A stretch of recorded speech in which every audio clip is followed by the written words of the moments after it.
Datuk Seri Dr. Ahmad Zahid Hamidi menyatakan bahawa UMNO memilih untuk mengambil pendekatan tunggu dan lihat terhadap perkembangan dalam Bersatu yang kini dilihat sedang mengalami ketegangan dalaman. Menurut laporan berita harian, pengerusi Barisan Nasional itu menjelaskan bahawa sebarang keputusan mengenai kemungkinan kerjasama dengan Bersatu hanya akan dibuat selepas menilai keadaan parti berkenaan.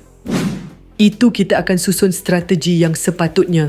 Ini akan mengambil kira jika ia benar-benar berlaku kelak, kata Presiden UMNO itu ketika ditemui media hari ini.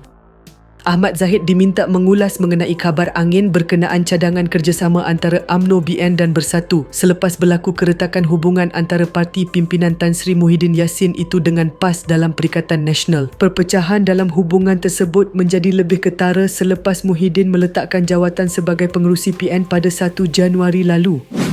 Dalam perkembangan berkaitan, Ketua Pemuda UMNO, Datuk Dr. Muhammad Akmal Saleh baru-baru ini menjemput ahli Majlis Pimpinan Tertinggi Bersatu dan anggota yang dipecat untuk menyertai UMNO. Sebelum ini, media melaporkan Bersatu telah memecat beberapa pemimpin mereka termasuk bekas ahli MPT dan ahli Parlimen Tasek Gelugor, Datuk Wan Saiful Wanjan serta bekas pengerusi PN Pahang dan ahli Parlimen Indera Mahkota, Datuk Saifuddin Abdullah.